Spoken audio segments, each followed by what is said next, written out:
Welcome বন্ধুরা, Rumpa's healthy food চ্যানেলে সব দিনের মতো আজও সবাইকে স্বাগত। আজ আমি আপনাদের জন্য বানিয়েছি চিংড়ি দিয়ে ভেন্ডি কী করে বানাবেন তারই রেসিপি।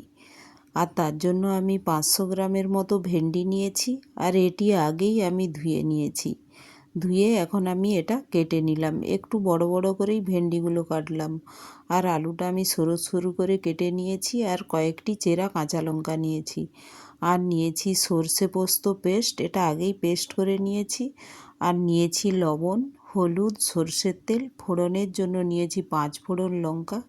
চিংড়ি মাছটা ভেজে নিয়েছি, পেঁয়াজ আর টক দই। টক দইটা এই গরমে সবজি ভেন্ডির সাথে খুব ভালো লাগে, হালকা টক টক লাগে, তো টেস্টটাও ভালো লাগে। আর আমি বানানোর জন্য কড়াই বসিয়ে দিলাম, আর তাতে দিয়ে দিলাম সর্ষের তেল। সর্ষের তেলের মধ্যে দিয়ে দিলাম 5 ফোড়ন আর লঙ্কা। ওর মধ্যে দিয়ে দিলাম পেঁয়াজ। পেঁয়াজটা একটু নাড়াচাড়া করে ওর মধ্যে দিয়ে দেব কেটে রাখা আলু আর চেরা কাঁচা লঙ্কাগুলো। আমি পুরোটাই কাঁচা লঙ্কা দিয়ে রান্না করছি, এই জন্য একটু বেশি করেই কাঁচা লঙ্কা দিয়ে দিলাম। আর গরমের সময় যতই লঙ্কা গুঁড়ো অ্যাভয়েড করবেন ততই ভালো। আর দিয়ে দিলাম স্বাদ মতো লবণ, হলুদ দিয়ে ওর মধ্যে দিয়ে দিলাম কেটে রাখা ভেন্ডিগুলো। তো ভালো করে এটা ফোড়নের সাথে নাড়াচাড়া করে নেব। একটু এটা হালকা ভেজেও নেব। নাড়াচাড়া করে আমি ঢেকে এটা একটু হালকা করে ফ্রাই করে নিচ্ছি। দেখুন নাড়া হয়ে গিয়েছে। এখন আমি এটা একটু ঢেকে দিলাম। এটা 3-4 মিনিট আমি একটু ঢেকে জাস্ট এটা একটু, যে ভেন্ডির একটা ভেজিটেবলের যে স্মেল থাকে সেই স্মেলটা যাতে চলে যায় তার জন্যই একটু নেড়ে নিলাম ফোড়নের সাথে। আর যেহেতু পেঁয়াজ দেওয়া আছে, তো পেঁয়াজের সাথে ভেন্ডির ফ্লেভারটা খুব সুন্দর লাগে।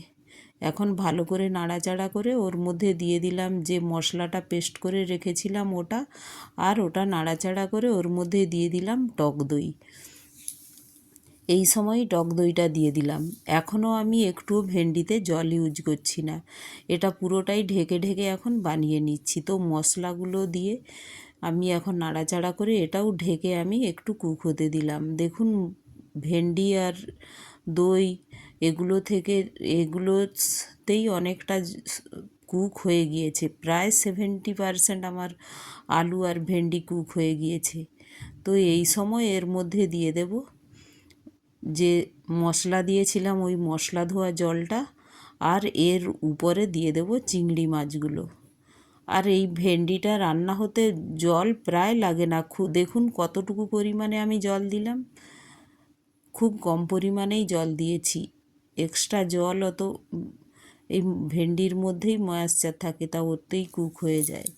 তো একটুখানি জল দিয়ে নাড়াচাড়া করে আমি ঢেকে দিলাম। এটা 5 মিনিটের মতো ঢেকে আমি কুক করে নিলাম। দেখুন আমার রান্নাটা প্রায় হয়ে গিয়েছে, আর ভেন্ডি আলু এগুলো সব কুক হয়ে গিয়েছে। তো এই অবস্থায় আমি ভালো করে নেড়ে নিলাম।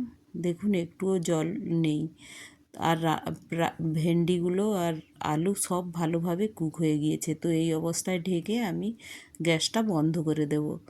তো একটু ওয়েট করলাম। দেখুন রান্নাটা আমার হয়ে গিয়েছে।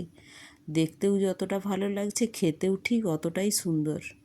তো রেসিপিটি ভালো লাগলে একটি লাইক, শেয়ার ও সাবস্ক্রাইবও করে দেবেন। Thank you.